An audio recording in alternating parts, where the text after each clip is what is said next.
Hallelujah. प्रियो, सबको जय मसीह की। प्रभु का धन्यवाद। प्रभु ने फिर से मौका दिया आप लोग के बीच में अपने वचन के लिए। तो प्रियो, आज हम प्रभु के वचन में से सीखेंगे 3 प्रकार के विश्वासी। तो प्रिय, ये 3 प्रकार के विश्वासी के जीवन को हम देखेंगे प्रभु के वचन से भी। एक कलीसिया के अंदर ये लोग पाए जाते हैं। तो एक प्रभु के दासों का जो सही अगुवे हैं या प्रभु के आत्मिक दास है, वो इनको किस तरह से गाइडेंस करना चाहिए, और हम भी प्रियो एक सबको समझना चाहिए। तो ये वचन के द्वारा हम देखेंगे। पहला विश्वासी जो हम कलीसिया में पाते हैं प्रियो, वो है शरीर की चीज़ों पर, शरीर की बातों पर किस प्रकार से वो शारीरिकता या शरीर की बातों में फंसा होता है, और शायद वो प्रभु के पास पहुंचता है इसी बात की इच्छा रखकर चलता रहता है, उसको सही वचन तक पहुंचाना। पर कुछ प्रभु में ऐसे विश्वासी हैं जो ज्ञान की बातों से बड़े नई नई बातों से बड़े आकर्षित होते, ज्ञान की तरफ खींचते हैं। नई नई बातों के चलते वो नया नया ढूंढते ढूंढते अलग ही मार्ग में, अलग ही बुद्धि में, ज्ञान में चले जाते हैं। और तीसरा हम देखेंगे आत्मा के द्वारा सच्चा, जो आत्मिक है, जो आत्मा में चलने वाले प्रभु के लोग। प्रिय, ये 3 बातों को आज प्रभु के वचन में से हम सीखेंगे। वचन के अनुसार वचन इनके बारे में क्या बोलता है, तो हम वचन के आईने में इस बात को जांचेंगे। तो प्रभु का धन्यवाद देता हूँ। आप लोग प्रार्थना के साथ इस विषय को समझने की कोशिश करें। पवित्र आत्मा हम सबको ये बात सिखाए। तो आइए वचन निकाल लेते हैं। पहला कुरिन्ती उसका 2 अध्याय, मेरे साथ आप लोग भी निकाल सकते हो। पहला कुरिन्ती उसका 2 अध्याय 14 वचन जी, 2:14। परंतु शारीरिक मनुष्य परमेश्वर की आत्मा की बातें ग्रहण नहीं करता जी, क्योंकि वे उसकी दृष्टि में मूर्खता की बातें हैं जी, और न वह उन्हें जान सकता है, क्योंकि उनकी जांच आत्मिक रीति से होती है। हालेलुया। आइए प्रार्थना करते हैं। धन्यवाद प्रेमी पिता, सर्वशक्तिमान प्रभु यीशु मसीह, मैं आपका धन्यवाद देता हूँ इस मौके और सौभाग्य के लिए। प्रभु आपके जीवित वचन के लिए प्रभु आपकी आत्मा हमारी सहायता करे। जो भाई बहन यूट्यूब के माध्यम से सुन रहे एक एक के लिए ये वचन आशीष का कारण हो, आत्मिक उन्नति का कारण हो। प्रभु आपकी आत्मा हम सब की मदद करे, सिखाए। आप हमारे अध्यापक और टीचर हो। प्रार्थना यीशु मसीह के नाम से, आमीन आमीन। जी, हालेलुया जी, पढ़िए। परंतु शारीरिक मनुष्य परमेश्वर की आत्मा की बातें ग्रहण नहीं करता जी, क्योंकि वे उसकी दृष्टि में मूर्खता की बातें हैं। हालेलुया। यहाँ पे लिखा है परंतु शारीरिक मनुष्य परमेश्वर की आत्मा की बातें ग्रहण नहीं करता। क्या नहीं करता? आत्मिक, यानी कि देखिए विश्वास का आधार है मसीहत के अंदर। अगर हम देखते हैं मसीह जो बुनियाद है प्रियो, वो विश्वास की है। विश्वास है हमारा फाउंडेशन। और विश्वास कैसा है? क्या विश्वास दिखाई देता है? अदृश्य। तो प्रभु के वचन में लिखा है कि प्रभु ने जो बातें अपने प्रेम रखने वालों के लिए तैयार की है, वो किसी आंख ने नहीं देखी, किसी कान ने नहीं सुनी, और किसी के चित्त में भी नहीं चढ़ी। तो वो बातें हैं जो प्रभु ने अपने प्रेम रखने वालों के लिए तैयार की। आत्मिक बातें, आत्मिक जगत है। तो आत्मिक बातें, शारीरिक मनुष्य इन बातों को प्रियो ग्रहण कर नहीं सकता। शारीरिक मनुष्य को इस अनदेखी बात पर विश्वास करना बड़ा मुश्किल है। वो देखकर विश्वास करना चाहता है। तो इसलिए बहुत मसीह में ऐसे लोग हैं जो प्रभु पर विश्वास करते हैं, तो उनको कोई प्रतिमा भी चाहिए। तो इसलिए देखिए बहुत सारी मार्केट में आप चले जाओ, यीशु मसीह के फोटो आपको मिल जाएंगे, तरह तरह के फोटोएं मिल जाएंगी। किसी में यीशु मसीह की दाढ़ी है, किसी में एकदम गोरे हैं, किसी में लीले हैं, किसी में रोशनी निकल रही धूप, तो तरह तरह की। तो वो सब फोटोओं पर उनका विश्वास ये यीशु मसीह है, तो उनका विश्वास भी उस पर ही है। वो असल में परमेश्वर का कोई रूप है ही नहीं है। वचन में लिखा है तो उसकी प्रतिमा ना कभी बनाना है, 10 आज्ञाओं में साफ है। लेकिन मैं विषय से अलग नहीं होना चाह रहा प्रियो, लेकिन ये जो शारीरिक मनुष्य हैं ये चीज, इसलिए बहुत से लोग फिर इनके लिए, बहुत से सेवक इनके विश्वास के लिए तरह तरह की रीति रिवाज को कलीसिया में ले आए। कुछ पानी, तेल, ये सब कलीसियाओं में आ गया। और भी अभी तो कुछ और भी मुझे प्रियो सुनने में मिलता है। देख तो वो जो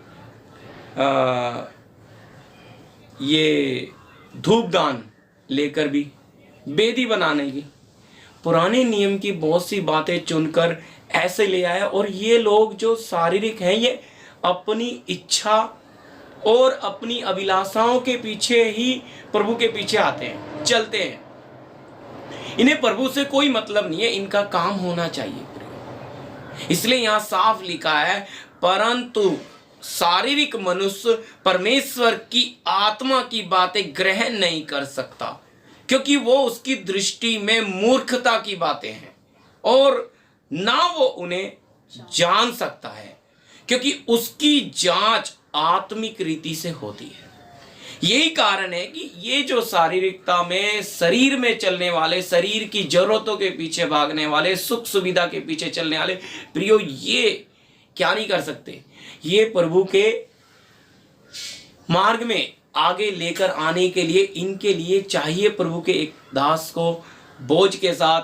इन्हें सही वचन, सही अगुवा जब मिलेगा तो सही मार्गदर्शन करा सकता है, क्योंकि परमेश्वर अच्छी तरह समझना, क्योंकि वो शरीर की हालत में है।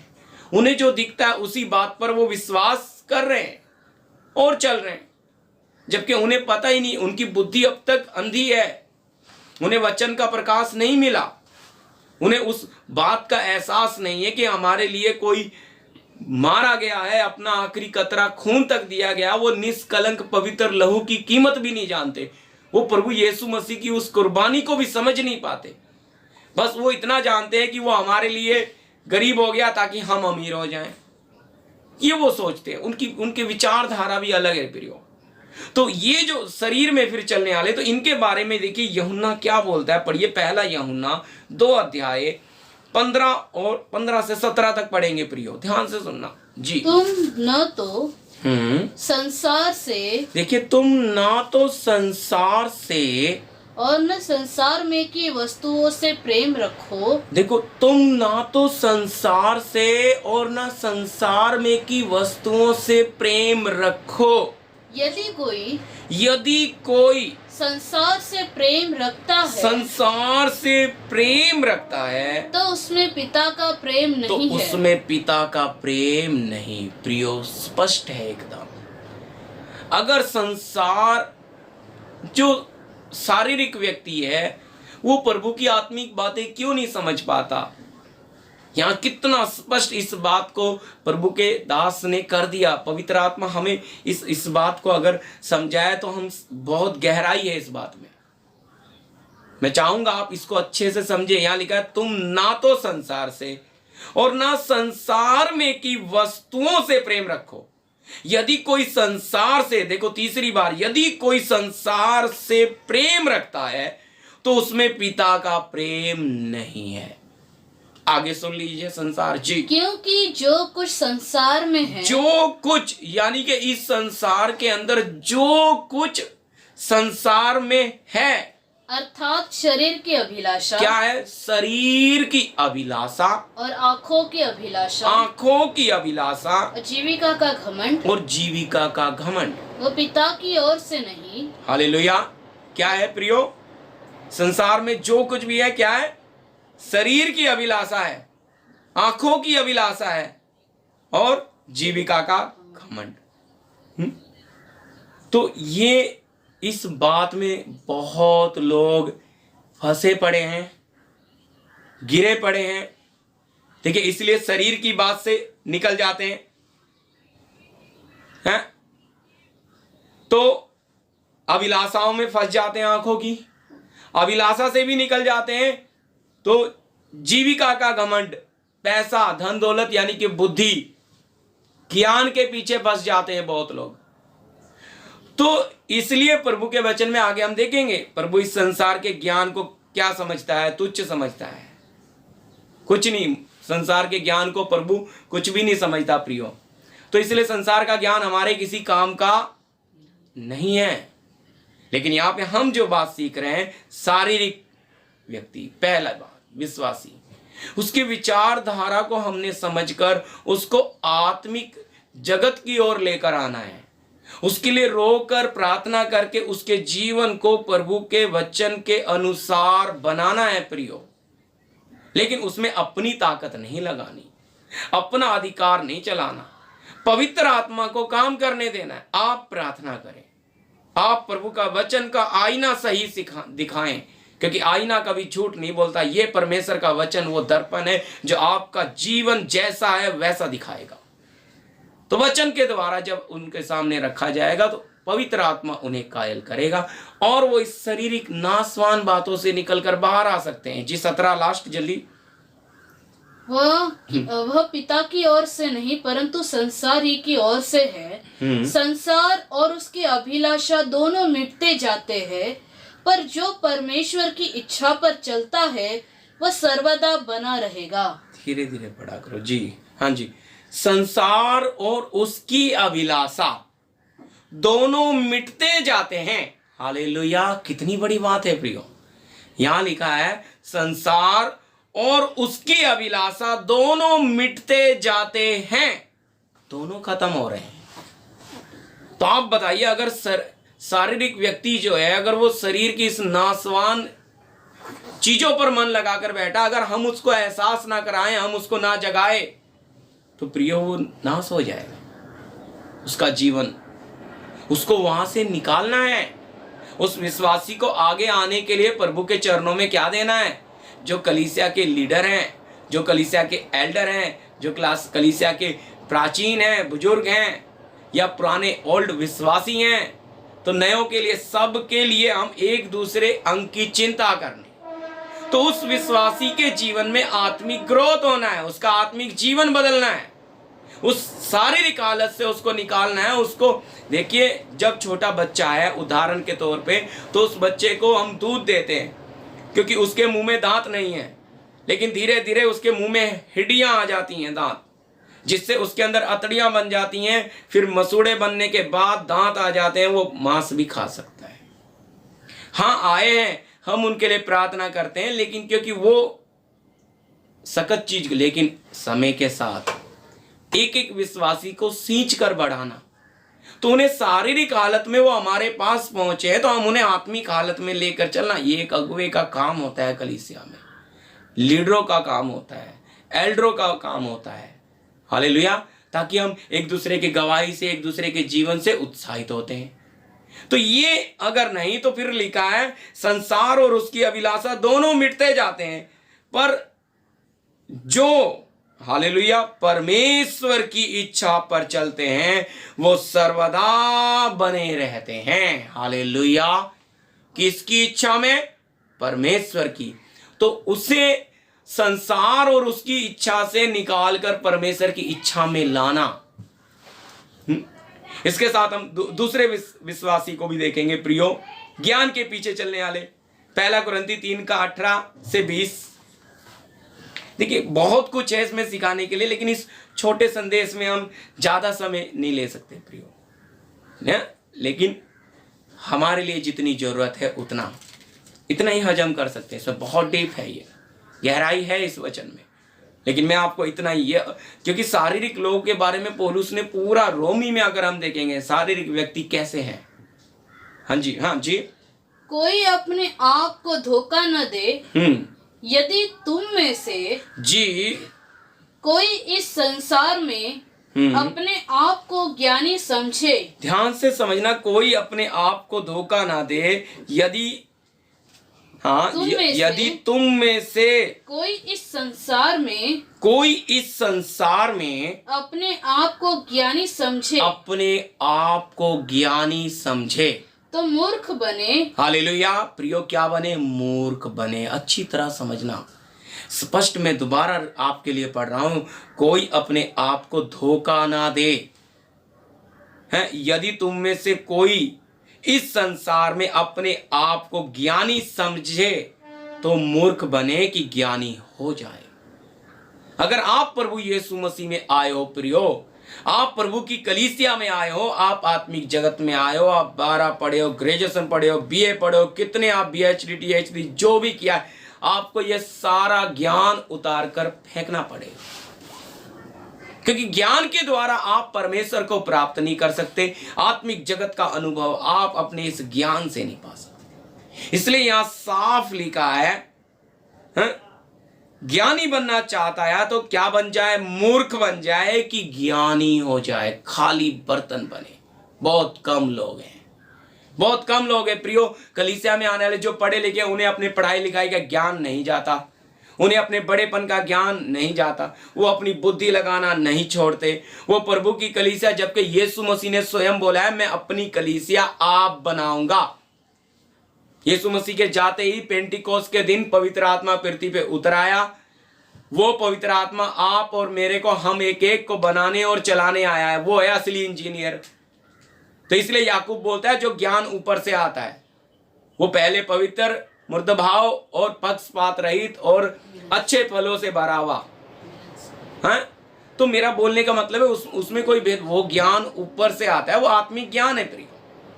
वो हमारे जीवनों में क्या करेगा? काम। यदि तुम में से कोई इस संसार में अपने आप को ज्ञानी समझे तो क्या बने प्रियो? मूर्ख कि ज्ञानी हो जाए।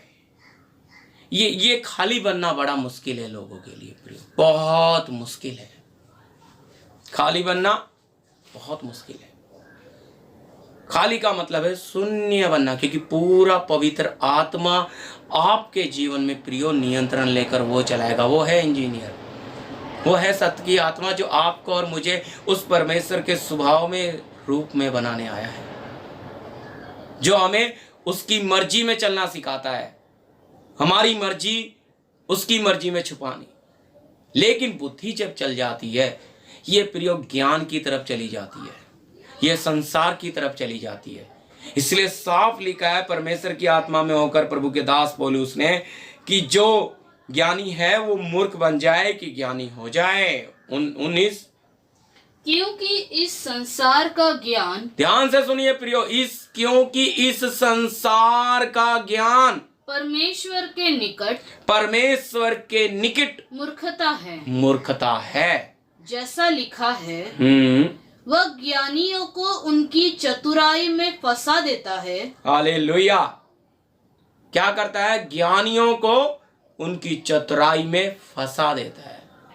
आप बुद्धि के द्वारा, आप ज्ञान के द्वारा, प्राण के द्वारा जीवन चलाकर प्रियो क्या नहीं कर सकते? प्रभु की सेवा में नहीं बढ़ सकते। ऐसे विश्वासी हैं, बस उन्हें ज्ञान नया चाहिए प्रियो, वो पुराना नहीं सुनना चाहते। याद रखिए, वचन कभी नया नहीं होता, वचन हमेशा ही नया है। बोलने का मतलब वचन कभी पुराना नहीं होता प्रियो, वचन हमेशा नया है हमारे लिए, हर दिन। क्योंकि और परमेश्वर वचन में लिखा है कभी बदलता नहीं है, तो वचन भी कभी बदलेगा नहीं, नया नहीं, वही है। रोज हमारे लिए ये नया बनकर आता है, नई ऊर्जा है इसमें हर दिन के लिए प्रियो। ये हमारे लिए प्रकाश बनने के लिए तैयार है। इसी वचन में से हम खाते हैं, यही वचन हमें उन्नति आत्मिक देता है। तो इसलिए ज्ञान के पीछे चलने वाले व्यक्ति क्या हो जाते हैं? धीरे धीरे वो आत्मिक रास्ता छोड़कर और ही दिशा में चले जाते हैं। वो वचन के मार्ग को छोड़कर, आत्मिक बातों को छोड़कर प्रियो संसारिक ज्ञान में चले जाते हैं, और फिर परमेश्वर के वचन को संसार के साथ तुलना कर कर कर बात करने। याद रखिए, हम देखते हैं प्रभु के वचन में, जब पौलुस इब्रानियों की पत्री लिखता है, ऐसा बोला जाता है क्योंकि इसके लेखक के बारे में इतना मालूम नहीं पड़ा, पर पढ़ने से तो वो यहाँ पर यीशु मसीह की तुलना किसी चीज से कर नहीं सका, तो उसने मलकीसिदक से की प्रियो। क्यों? क्योंकि मलकीसिदक अब्राहम के पास अचानक आ गया, ना तो उसका परिवार वंश पता है, ना माँ बाप पता है, ना कुछ, अचानक आ गया। तो इसी तरह यीशु मसीह को भी उसके साथ तुलना किया गया। पर बाकी अगर हम देखें इस वचन की, हम किसके साथ तुलना कर सकते हैं? वचन तो परमेश्वर है। इसलिए पौलुस उस बात को बोलता है, बहुत से आएंगे अंत के समय में, कथा कहानियों पर मन लगाएंगे बहुत लोग, अपने मन के अनुसार के सेवक ढूंढ ले, क्योंकि सच्चा वचन तो प्रयोग काटेगा, क्योंकि वो आपको बनाने आया है। पवित्र आत्मा के द्वारा जो वचन आपके दिलों में डाला जाएगा वो आपके जीवन को बनाएगा। वो वचन दो धारी तलवार की तरह आपके स्वभाव को काटेगा प्रियो। लेकिन कुछ लोगों को ग्रहण नहीं है। क्यों नहीं है? क्योंकि उन्हें ज्ञान, उनके कानों की खुजली के कारण प्रियो, उन्हें ज्ञान नया अच्छा लगता है। वो पुराने वचन को, नई नई बातें, इसलिए संसार में कथा कहानियों में चले जाते हैं। पर प्रियो, उसमें जाने की जरूरत नहीं। इस वचन में, इस बाइबल में, इस प्रभु के पूरे पवित्र वचन में हमारे लिए सारी बातें लिख कर दे दी प्रभु की आदत। कोई हमें बाहर से जरूरत नहीं है इसी में से। पर जब ज्ञान की जो लुभाने वाली बातें हैं, लोग उसमें जाते हैं, इसलिए लोगों के मनों को लुभाते हैं, तो वहां आत्मा हट जाता है प्रियो। परमेश्वर का आत्मा उनके जीवनों में वैसा काम नहीं करता। क्यों नहीं कर पाता? कारण क्या है? क्योंकि किन बातों के पीछे पड़ जाते हैं? ज्ञान की बातें, बुद्धि में लग गए पूरी तरह से, और बुद्धि में बड़े हो गए। उनके पास अगर बोला जाए तो बहुत ज्ञान हो जाएगा। लेकिन यहां वचन क्या बोल रहा है? प्रभु ज्ञानियों को क्या करता है? उनके ज्ञान में ही फंसा देता है, उनकी चतुराई में। ज्ञान कभी भी आत्मा का छुटकारा नहीं कर सकता प्रियो। तो ये विश्वासियों के हृदयों में, जीवन में बिठाएं कि प्रभु के साथ आपका नजदीकी रिश्ता होना, ये वचन ही परमेश्वर है, परमेश्वर के साथ। तो परमेश्वर की पहचान में उन्हें लाना है। इसलिए घटना है, जितना भी ज्ञान आपके पास है, अनुभव आपके पास है, आपको वो सब फेंकना है। प्रभु में आपको नए सिरे से खड़ा होना है। पढ़ लीजिए आगे रोमियो की पत्री, उसका 1:22 देखिए। इसलिए बुद्धि इतनी खतरनाक है ना प्रियो जी। वे अपने आप को बुद्धिमान जताकर, वो अपने आप को बुद्धिमान जताकर मूर्ख बन गए। हालेलुया। क्या बन गए प्रियो? हालेलुया। बुद्धिमान जताकर मूर्ख बन गए। इसके पीछे का कारण क्या है? क्योंकि संसार का ज्ञान क्या है? प्रभु के सामने मूर्खता है। संसार ज्ञान मिल गया तो उनको लगता है ये तो बहुत बड़ा भेद है, ये बहुत बड़ी बातें हैं। लेकिन आत्मिक ज्ञान उनको क्योंकि किसके पीछे है? आप इस पढ़िए जी, ध्यान से सुनिए प्रियो। वे अपने आप को बुद्धिमान जताकर, क्या समझते हैं? अपने आप को बुद्धिमान जताकर मूर्ख बन गए। मूर्ख बन गए प्रियो। क्योंकि संसार में बढ़ जाते हैं, जब बुद्धि से बहुत कुछ प्राप्त कर लेते हैं तो अपनी नासवान चीजों पर घमंड करते हैं। हमें प्रभु ने ये दिया, प्रभु ने वो दिया, प्रभु ने सब नासवान चीजों पर ही वो घमंड करते हैं। इसलिए अपने आप को बुद्धिमान जताकर मूर्ख बन गए। सोचते हैं हमने इतना कुछ, भाई ये नहीं है। अविनाशी बातों को कितना पाया, उस अविनाशी ईश्वर तक आप कितनी पहचान में बढ़े, आपका उस परमेश्वर के साथ कितना नजदीकी रिश्ता हुआ, ये बात मायना रखती है। आप कितना उस पहचान में बढ़े, आपने विश्वासी को कितना इस वचन की पहचान में लेकर आए, आपने उसको किस तरह से उस सारे ज्ञान को हटाकर उसे शून्य खाली किया। क्या किया? समझने के लिए प्रियो,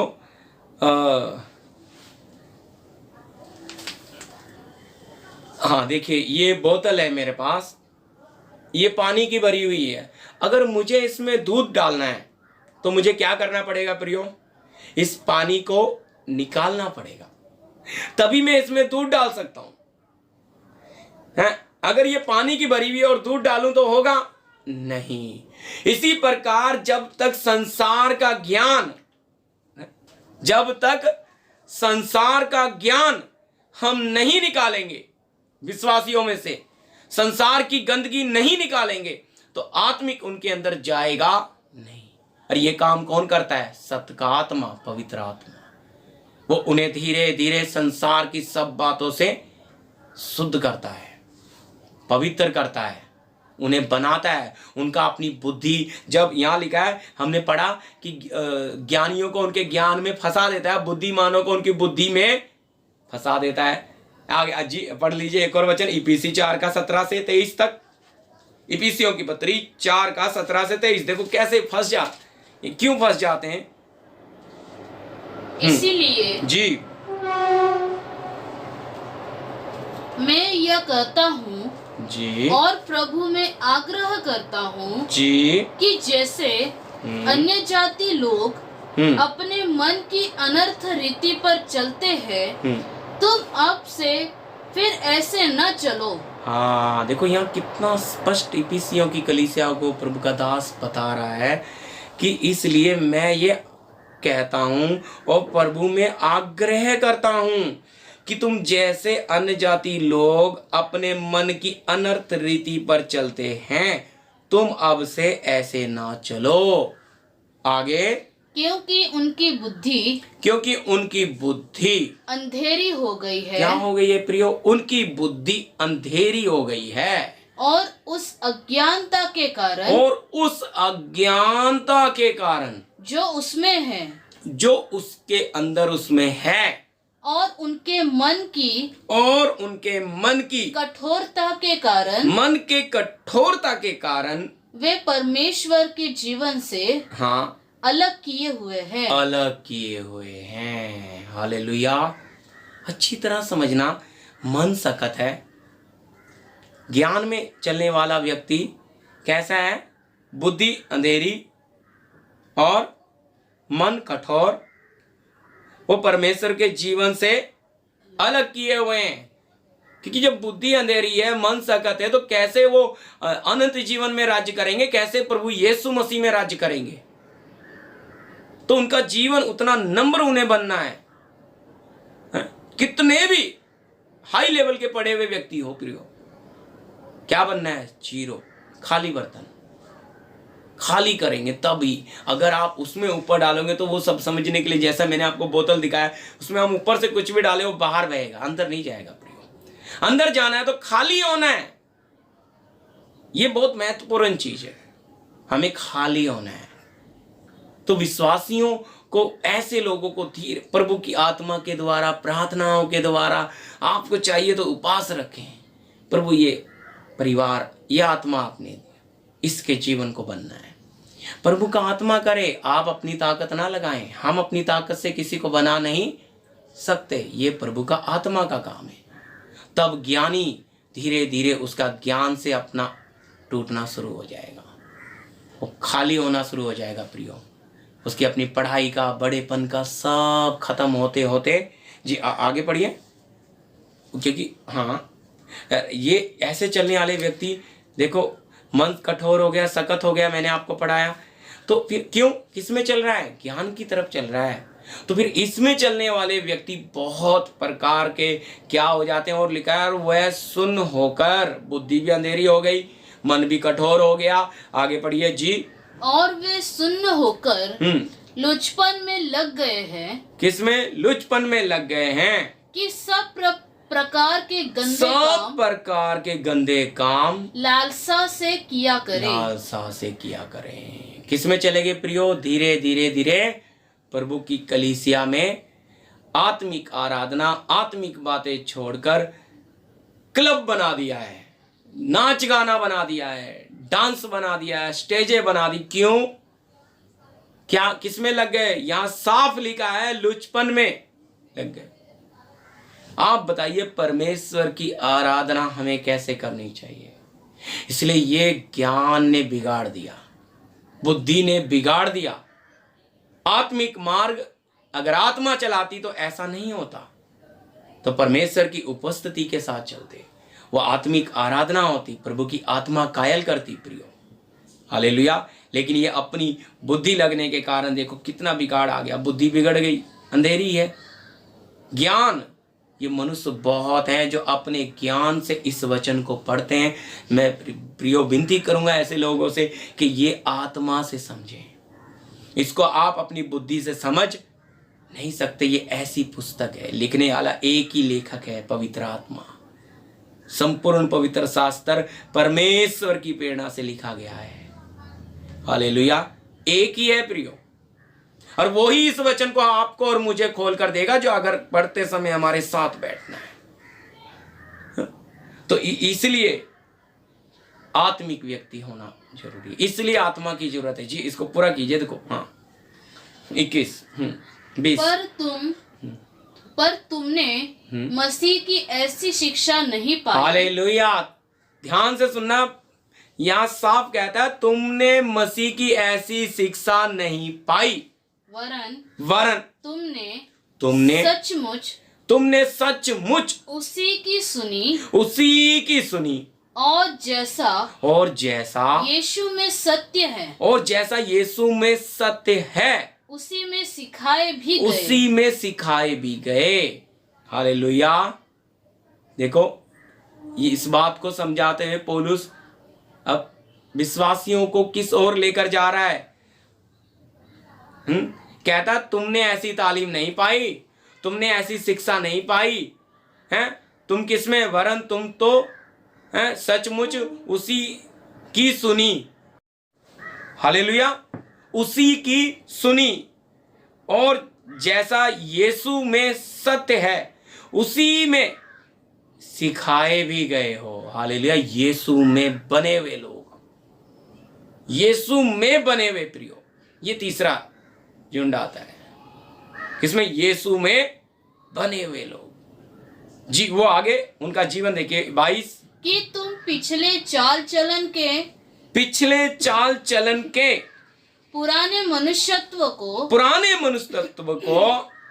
जो भरमाने वाली अभिलाषाओं के अनुसार, किसकी, भरमाने वाली अभिलाषाओं के अनुसार भ्रष्ट होता जाता है उतार डालो और अपने मन के आत्मिक स्वभाव में, ध्यान से सुनना प्रियो 23 में, और अपने मन के आत्मिक स्वभाव में नए बनते जाओ। हालेलुया। नए बनते जाओ। तो नए यहाँ पे आती है बात, इसलिए लिखा है अब जो मसीह में है वो नई सृष्टि है। हालेलुया। आत्मिक। जी अब पढ़िए 2 कुरिन्थी 5:17, इस वचन को हम पढ़ के जाएंगे। जी ये अभी आत्मिक, इसीलिए देखिए प्राण में चलने वाले व्यक्ति के जीवन में हम देख रहे हैं संसार ज्ञान में भरे हुए प्रिय अपनी मन मर्जी में चलते हैं, लेकिन यहाँ वचन कितना स्पष्ट कर रहा है कि तुम यीशु मसीह की शिक्षा, ऐसी क्या लिखा है, ऐसी शिक्षा नहीं पाई, वरन तुमने सचमुच उसी की सुनी। किसकी, परमेश्वर की है, प्रभु यीशु मसीह की, पवित्र आत्मा की है, उसी की सुनी और यीशु में सत्य है उसी में सिखाए भी गए हो। तो आत्मा में जो सिखाए गए हैं प्रियो, उनके जीवनों में ये बात होगी। इसलिए लिखा है 22 में कि तुम पिछले चाल चलन के पुराने मनुष्य को जो भरमाने वाली अभिलाषाओं के अनुसार भ्रष्ट होता जाता है उतार डालो। तो ये इसलिए आपका पुराना ज्ञान, आपकी पढ़ाई, आपकी लिखाई, आपका अनुभव सब आपको खत्म करना पड़ेगा मसीह में। मैं आप जो पढ़ा रहा हूं कि नई सृष्टि बनना है तो पुरानी बातें तो प्रियो पूरी उतरनी है? या अपने आपे का, अपनी खुदी का चमड़ा उतरना है। बहुतों का नहीं उतरता प्रियो, हालेलुया। क्या नहीं होता? बहुत लोग अपनी खुदी का, अपने आपे का इनकार नहीं कर पाते हैं, पर जो अपने आपे का, अपनी खुदी का इनकार करते हैं, वो इसलिए लिखा वो अपने मन के आत्मिक स्वभाव में नए बनते जाते हैं, अंश अंश बदलते जाते हैं प्रियो। उनके जीवन में परमेश्वर का आत्मा बल के साथ काम करता है। वो परमेश्वर की आत्मा में बंधे हुए चलते हैं प्रियो। वो परमेश्वर की आत्मा में बंधे हुए चलने का मतलब है वो प्रभु की आत्मा या प्रभु से प्रभावित होते हैं। वो अपनी बुद्धि से नहीं चलते, अपने विचारों से नहीं चलते प्रिय, हैं? अपनी बुद्धि से नहीं चलते, अपने विचारों से नहीं चलते हैं। तो प्रियो, ये बात हमने समझनी है, हालेलुया। क्योंकि अपनी बुद्धि, जब अपनी ताकत, ये क्यों नहीं लगा सकते आत्मिक लोग? पढ़ लीजिए इसके लिए रोमियो की पत्री उसका 8 अध्याय का 14 वचन हम पढ़ेंगे जी। इसीलिए कि जितने लोग परमेश्वर के आत्मा के चलाए चलते हैं वे ही परमेश्वर के पुत्र हैं। हालेलुया। प्रियो, कितना स्पष्ट है यहाँ। जो लोग आत्मा के चलाए चलते हैं वो ही परमेश्वर के पुत्र हैं। तो ये बात हमने अभी समझना है प्रियो। आत्मा के, यहाँ ये नहीं लिखा है जो अपनी बुद्धि के चलाए चलते हैं, जो अपनी शारीरिक इच्छाओं के पीछे चलने वाले हैं, नहीं। साफ लिखा है कि जो लोग परमेश्वर की आत्मा के चलाए चलते हैं वो ही परमेश्वर के पुत्र हैं। तो प्रियो, ये बात हमने समझनी है, ये बात हमारे दिल में उतरनी है। तो इसलिए हम देखते हैं, पढ़ लीजिए रोमी 8:13। रोमी, क्योंकि यदि तुम शरीर के अनुसार दिन काटोगे। जी, ये वचन मैंने लिखा था पहले, लेकिन अभी ले रहा हूँ जी, समझना जी। क्योंकि यदि तुम शरीर के अनुसार, देखिए, ये फर्स्ट व्यक्ति जो शारीरिक था, वो शरीर के अनुसार दिन काटोगे तो मरोगे। यदि आत्मा से, अब लास्ट, आत्मा से देह की क्रियाओं को मारोगे तो जीवित रहोगे। तो प्रिय, यहाँ समझना है, हालेलुया। तो शारीरिक व्यक्ति तो आत्मा के द्वारा उन बातों से लड़ नहीं सकता। ज्ञान में चलने वाला भी इस लड़ाई को नहीं लड़ सकता। तो ये अंदरूनी लड़ाई, ये आत्मिक लड़ाई आत्मा के द्वारा लड़ सकते हैं। तो ये आत्मा के द्वारा अगर हम लड़ सकते हैं, तो हमारे लड़ाई के हथियार कौन से हैं? वचन में लिखा है हमारे लड़ाई के हथियार शारीरिक नहीं है, पर आत्मा के द्वारा क्या है? आत्मा के द्वारा। प्रियो, देखो, उस बात को समझने के लिए पढ़ लीजिए कुरंती, 2 कुरंती उसका 10 अध्याय 3 पढ़ दीजिए, 3 और 4 जी। क्योंकि यद्यपि हम शरीर में चलते फिरते हैं तो भी शरीर के अनुसार नहीं लड़ते जी। क्योंकि हमारी लड़ाई के हथियार शारीरिक नहीं पर गढ़ों को ढा देने के लिए, हाँ, परमेश्वर के द्वारा सामर्थी है। बस, हालेलुया। कितना स्पष्ट है प्रिय। अब ये आत्मिक हथियार, आत्मिक अधिकार, आत्मिक सामर्थ, ये बातें तो सिर्फ आत्मिक व्यक्ति के पास ही होगी। और अगर ज्ञान आपके पास है, आप ज्ञान से विश्वासियों का जीवन बदल नहीं सकता। बहुत लोग इतनी किताबें आ गई हैं प्रियो, कुछ लोग तो किताबें पढ़ पढ़ कर इतना ज्ञान, लेकिन अधिकार उनके पास नहीं है। अधिकार तो तब मिलेगा जब आप प्रभु के साथ चलेंगे प्रियो, उसकी मर्जी में चलेंगे, आत्मा की अगुवाई में चलेंगे, आत्मा के चलाए चलेंगे। लेकिन अगर आप अपनी बुद्धि से चल रहे हो तो कैसे फिर दूसरे को आत्मिक बना सकते हो? जब इसलिए हमारा जीवन प्रभु में डूबा होना है, हम आत्मिक होने हैं सबसे पहले। जब हम आत्मिक होंगे तो दूसरों को आत्मिक क्या कर सकते हैं? बनाने में प्रभु हमें इस्तेमाल करेगा, प्रभु हमें लेकर चलेगा। लेकिन इसके लिए हमें इस परमेश्वर की आत्मा के द्वारा अपनी शरीर की सारी बातों को जीतना है। और ये तभी हो सकता है प्रियो जब हम अपने जीवन को पूरा प्रभु को बलिदान करके चढ़ा दें, खुद के लिए मर जाएं, तभी हो सकता है। आप अपने लिए जीकर आत्मिक जगत में नहीं चल सकते। आप शायद ज्ञान में या बुद्धि में या प्राण में जी सकते हो, शारीरिकता में जी सकते हो, लेकिन आत्मिकता में जीना है तो आपको पूरी तरह से खत्म होना पड़ेगा। तब ही कलीसिया के अंदर आपके पास वो अधिकार होगा जो परमेश्वर देता है, स्वर्ग देता है। तब ही आप उस नमूने के अनुसार कलीसिया बना पाएंगे। वहाँ आप अपनी बुद्धि इस्तेमाल नहीं करोगे, अपनी ताकत इस्तेमाल नहीं करोगे, अपना ज्ञान इस्तेमाल नहीं करोगे, वरन प्रभु से डरते हुए पवित्र आत्मा क्या जरूरत है, क्या इनके जीवन में लगना है वो बात, और आपके अंदर नम्रता प्रेम भरता चला जाएगा।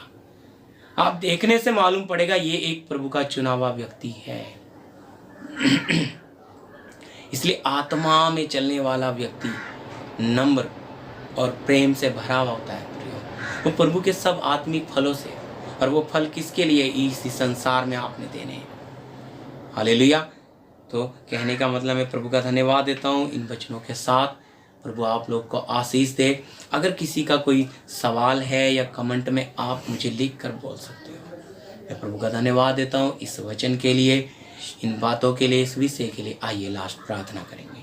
धन्यवाद प्रेमी पिता, मैं आपका धन्यवाद देता हूँ इस मौके के लिए, सौभाग्य के लिए प्रभु जी, आपके जीवित वचन के लिए। पिता ये वचन सुनने वाले हर एक के लिए आत्मिक उन्नति और आशीष का कारण हो। पिता आप इनके मन की, हृदय की मांस रूपी पट्टियों पर इस वचन को लिख दो, ताकि प्रभु एक एक विश्वासी आत्मिक जगत तक पहुँचे, आपके साथ उनका मेल हो पिता, और आपकी मर्जी हर एक के जीवन में पूरी हो। हर एक प्रभु आत्मा के चलाए चलना बनने के लिए, और प्रभु आपके बेटे बेटियां बनने के लिए आप सहायता करो। आप पर निर्भर होकर चलने के लिए प्रभु, आपकी पहचान में बढ़ने के लिए पिता, मैं धन्यवाद देता हूँ इन वचनों के साथ, इस प्रार्थना के साथ। प्रभु हर एक को आप आशीष दो। यूट्यूब के माध्यम से जो सुन रहे हैं इनके लिए भी ये वचन आशीष का कारण हो।